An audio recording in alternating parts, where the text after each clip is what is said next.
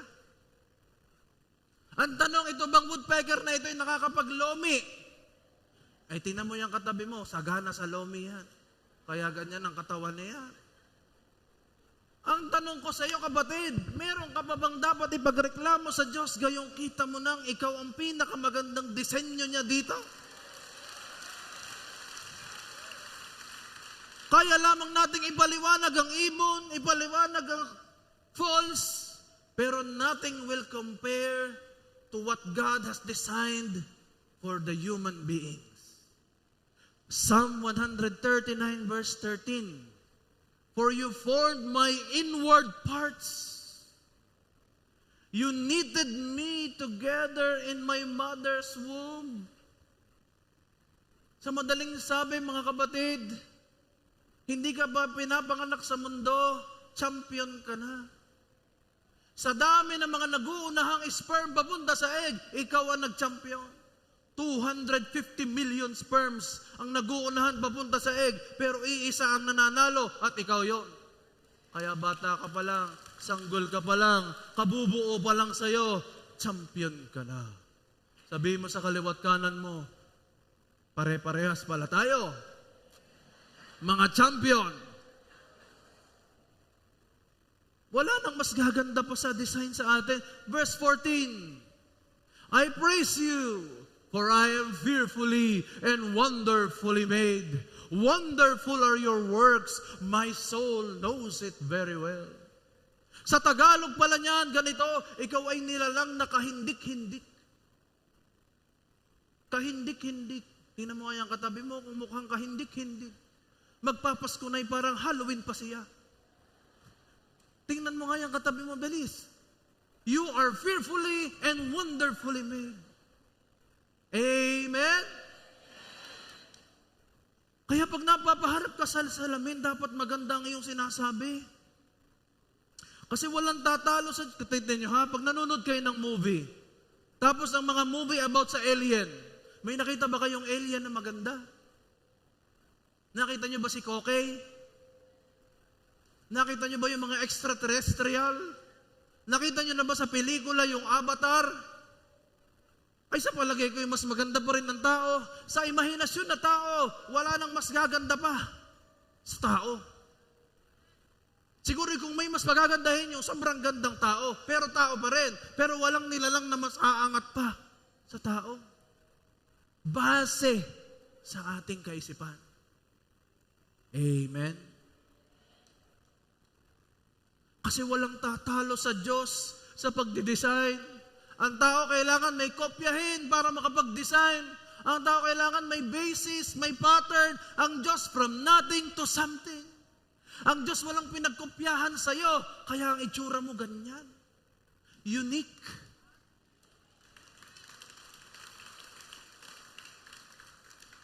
You are fearfully and wonderfully made.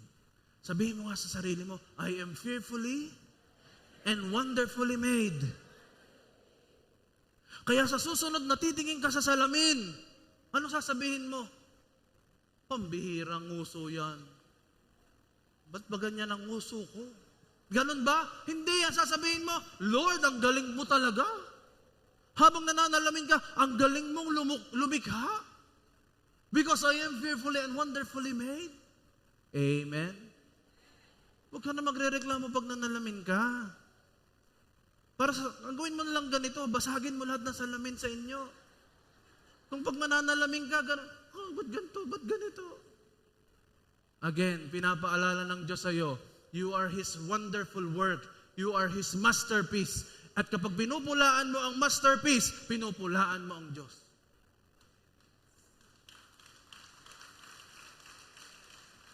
Sino po ba ang hinahanap kapag ang isang Mona Lisa ay kanilang hinahangaan? Sino po ang hinahanap? Si Leonardo da Vinci. Bakit? Kasi siya ang nag-paint. At anong sabi ng mga tao? Ang ganda naman ng painting na ito. Ang iba naman, bakit ganon si Mona Lisa? Walang kilay. So, may kanya-kanyang opinion. Amen? Amen. His excellent greatness, hindi lamang ang kanyang mga gawa, kundi lalo't higit ang kanyang kadakilaan. Meron ho ba dito makakapagpaliwanag ng kadakilaan ng Diyos? Mahirap magpuri kung sarili natin ang focus, kung sarili natin ang dakila. Paano yan? May problema ako, nakakatamad magpuri. Abay, bakit sa iyo nakapokus? Ano ba yan? May pinagdadaanan kami financially. Ang hirap namang pumunta sa church. Bakit sa iyo nakapokus? Bakit sa financial mo? Bakit sa sakit mo? Bakit sa sitwasyon mo? The focus should be His greatness. Ang katangian at kadakilaan ng Diyos ay hindi nababawasan dahil lamang sa problema mo. The Lord will always be seated on the throne no matter what happens to us. Amen? Kaya pwede ko bang i-flex si Lord sa inyo? Sino yung Diyos na yan na pinupuri natin? Ito lamang yung kaya nating sa liit ng ating kaisipan at sa liit natin bilang tao. Ganito lamang natin kayang ipaliwanag kung sino siya. Stars sparkle only because God says, shine. Amen. Kaya nagliliwanag ang araw, ang mga bituin, ang lahat ng nakikita mo nagliliwanag. Kasi sinabi ng Diyos na magliwanag. At sa oras na sabihin niyang magdilim, lahat madilim. Sa bitaw lamang ng kanyang salita, nayayanig ang sangkalawakan. Sa kanyang sobrang kadakilaan ng Diyos, kaya niyang mag-multitasking ng mga galaxy. Kaya niyang laruin ng Galaxy 1, Galaxy 2, Galaxy 3. Nasaan ba tayo? Kung sa isang galaxy, nasa Milky Way tayo. At yung Milky Way, mayroong solar system. At yung solar system, mayroong mundo. At yung mundo, may tao. Ganoon. Hindi ko kayang i-demo kung gaano kaliit tayo pag ang Diyos ang tumingin. Pero gayon pa man, yung majesty ng Diyos, lumuluhod ang mga bundok, lumuluhod ang mga tala. Pero, it can comfort a wounded heart. Ganong kalaki ang Diyos, pero napaka-personal din niya sa atin. Amen? Sa sobrang galing ng Diyos, wala pa ang problema mo, may sagot na siya. Hello? Yung problema mo sa 2029 o sa 2026, ilang araw na lang, 2026 na, amen? Pwede ba yung mga reklamo mo sa 2025, wag mo nang dadalhin sa 26? Ang gawin mo na lang sa umpisa pa lamang ng taon, magpuri ka na nagpagpuri sa kadakilaan ng Diyos. This is the best that we can do. Wala pa yung problema pero may solusyon na siya. Pag sinabi ng Diyos na ako ang bahala dito, ako'y may gagawin, lahat ng batas sa langit at sa lupa tumatango.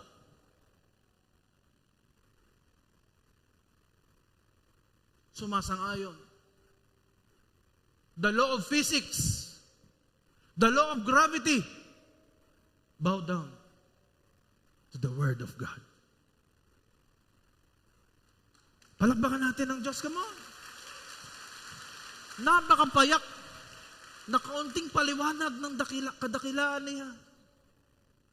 Yung gulo sa paligid ay nagkakagulo sa presensya ng Diyos. Ulitin ko, yung gulo sa paligid mo ay nagugulo pag nandyan na ang presensya ni Lord. Wow! Sabihin nga natin, wow! Kahit si imposible, nagbibigay galang at daan sa Diyos para maging posible nang walang kahirap-hirap sa Kanya. Kaya kapatid, we only worship and praise God because of what He has done, what He is doing, and what He will do, and for who He is in our lives. Wala nang iba pang dahilan. So alisin mo na sa mindset mo yung pupurihin mo ang Diyos dahil ikaw ay may promotion. Pupurihin mo ang Diyos dahil sa magandang nangyayari sa negosyo at sa pamilya. No. We worship not because of our own preference, but because of His greatness in our lives. Pangatlong tanong, how do we worship Him? How? Paano mag-raise ng hallelujah sa Panginoon? Psalm 150 verse 3, praise Him with trumpet sound, praise Him with lute and harp, praise Him with tambourine and dance, praise Him with strings and pipe. Verse 5, praise Him with sounding cymbals, praise Him with loud clashing cymbals. Ano po mga binanggit ko sa inyo? Mga musical instruments. Ibig sabihin, gusto ni Lord na pinupuri natin siya sa pamamagitan ng musika. Si Lord pala po yung music lover. Si Lord ang designer at pinagmula ng music, kaya dapat gamitin din natin sa pagpupuri sa Kanya ang musika. Hindi po pag tayo pumupunta sa church para makinig lang ng music, para manood sa mga nasa stage. Ito po ay para sabay-sabay tayong kumakanta sa Panginoon at ang mga nasa stage, pinangungunahan lamang tayo sa pagpupuri at pagsamba. Kaya sabihin mo sa katabi mo, kapatid, sabay naman ikaw. Kapag kumakantay, sumabay naman tayo. Pag sa praise, hirap na hirap sumabay. Pag sa relapse, sabay na sabay. Hello? Walang ganun dito. Amen? Pag sa galing, kumakanta, minumulto ako ng damdamin ko, ng damdamin ko. Ang galing, sabay na sabay. Para kang sining sa museyong di naluluma. Ay, sabay na sabay eh. Talagang kahit hindi pinakakantay, nakanta. Oh, yung mga hindi makarelate na medyo may edad. Sa inyo, ganito, turn around. Sabay naman agad eh. Narinig lamang yung kantang yun, turn around. Hindi naman pinakakantay, nakanta. Sa galing sumabay. Sa pagpupuri para sa tao. Buti na lang itong mga nasa JA1, mas gustong magpuri lagi lamang sa Panginoon. At mga kantang para sa Diyos. Yung iba parang pag kay Lord, hiyang-hiya. Hindi kasi ako marunong kumanta, pastor. Eh basta bigkasin mo kahit walang tono.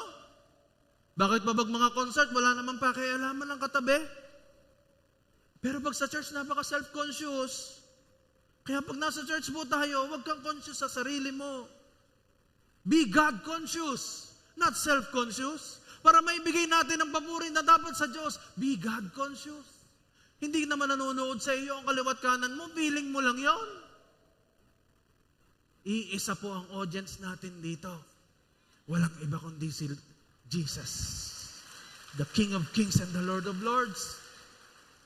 Kaya ibigay mo na ng todo sa Kanya. Everybody say hallelujah.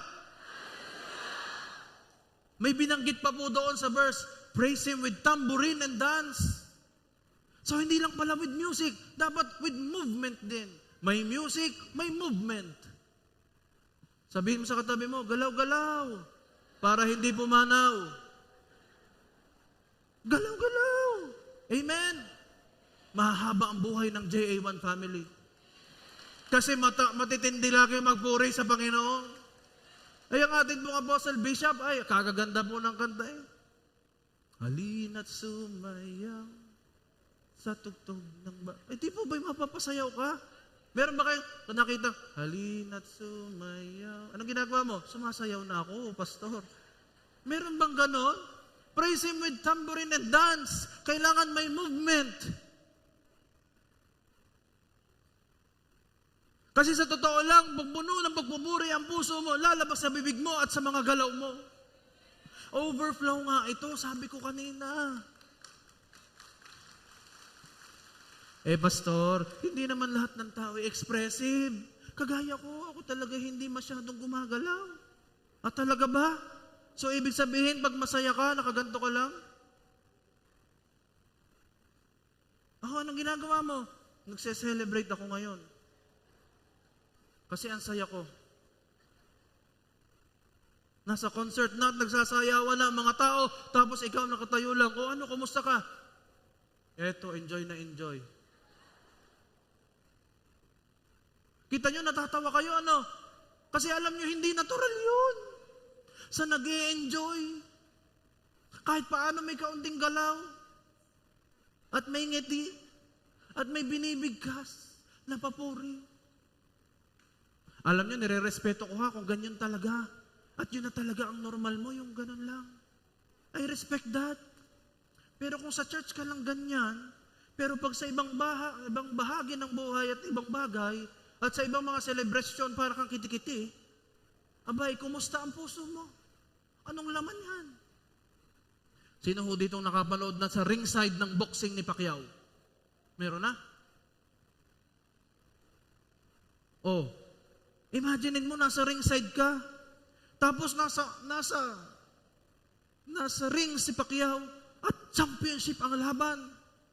Ang kalaban ay si Mayweather. Imagine niyo. Sa totoo lang kasi pag nagpupuri ka sa Diyos, pumupunta ka hindi lamang sa malayo, pumupunta ka doon sa ringside. Nandyan ang trono ng Diyos at ikaw ay pumapasok sa kanyang kaloob-looban ng kanyang trono. Nung Old Testament, hindi pwede yon. Pero nung dahil sa Panginoong Jesus, nahati ang veil at lahat ng mga taong lumalapit, nakakalapit na. So, i-imaginein mo na para kang nasa ringside at nanonood ka ng laban ni Pacquiao. World Championship. Amen? Imaginein mo yan ha. At kitang-kita mo na napagsuntok si Pacquiao. Ay, di ba ikaw ay... At mukhang hindi makakabawi, pero sa following rounds, nakita mong nakakabawi si Pacquiao at mukhang mananakaut niya ang kalaban. Paano ang reaction mo? Ang galing. Suntok pa, yun, tumba, yehey, panalo. Ganun ka ba? Nasa ringside ka ng laban ni Pacquiao? Ang galing, nako, kawawa. Oh, nadali mo. Oh, ganun ka ba? Hindi. Natawa kayo kasi hindi natural yon. Ay, si Pacquiao lang yon. Pero pag ang Diyos ang bumaba, mas matindi.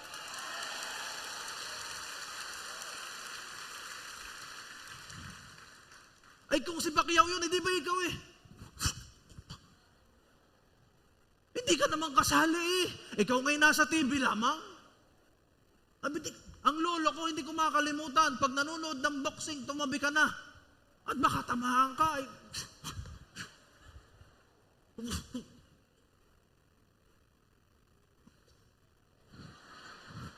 Boxing na nipa.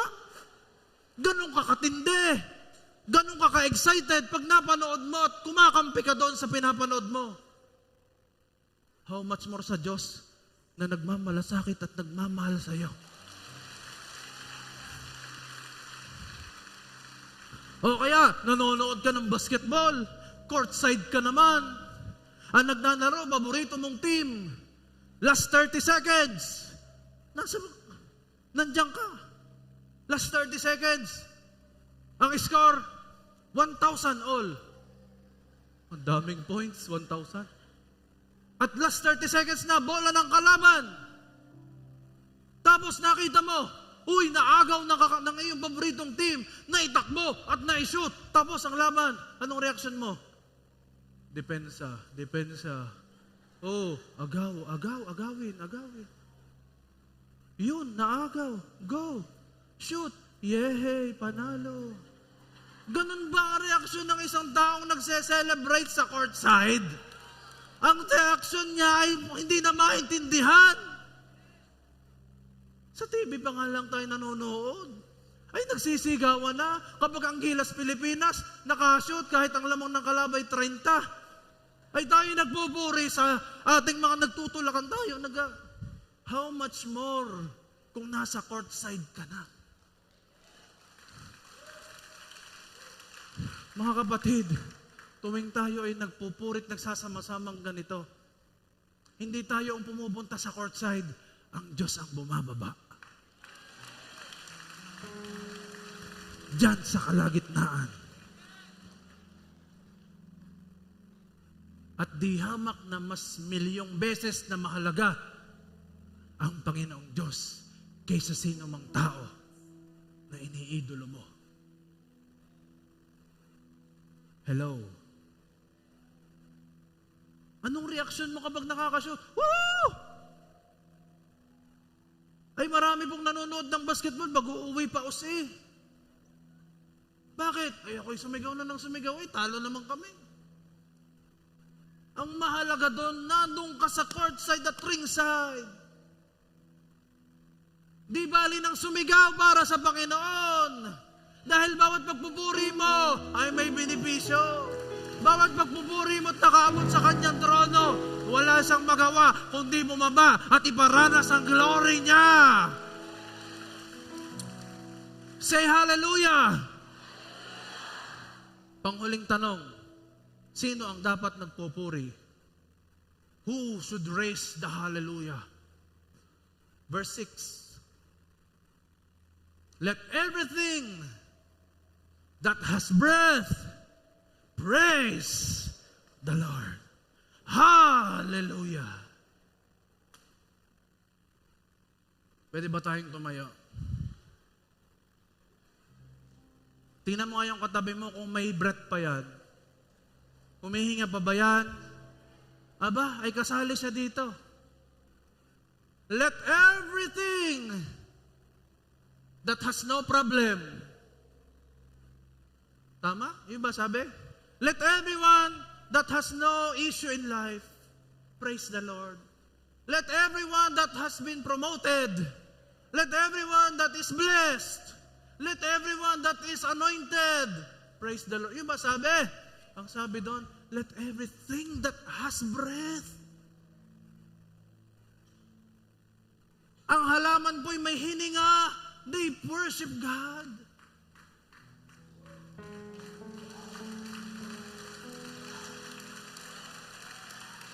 Si Jesus po nung papasok sa Jerusalem, nakasakay sa donkey. Sinabi ng mga tao, purihin ang dumarating sa pangalan ng Panginoon. Hosanna, Hosanna! Aba, may mga kontrabidang sumaway. Ang sabi ng mga kontrabida, ay nako Jesus, patigilin mo yung mga tagasunod mo ha, patahimikin mo yung mga yan. Sabi ni Jesus sa kanila, sinasabi ko sa inyo, kapag tumigil silang magpuri sa akin, ang mga bato ang magpupuri. Kasi sobrang karapat dapat purihin si Lord. Na kung hindi tayo magpupuri, hindi mawawalan na magpupuri sa Kanya. Itong mga tiles, itong mga kahoy, lahat ng walang hininga, magpupuri sa Diyos. Check mo nga ulit yung katabi mo kung humihinga pa yan. Dali, tingnan mo.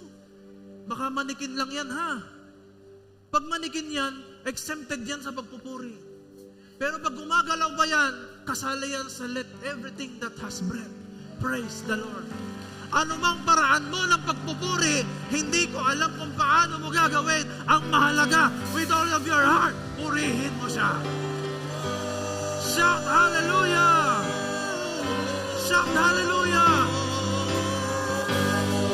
Oh! Let everything that has breath, let everything that has breath, sing! Come on! Purihin mo si Yahweh! Come on! Huwag kang mag-alala, walang pumapansin sa'yo. Walang nakikialam sa'yo.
This is more than just a song. This is your praise. This is your worship.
Salvation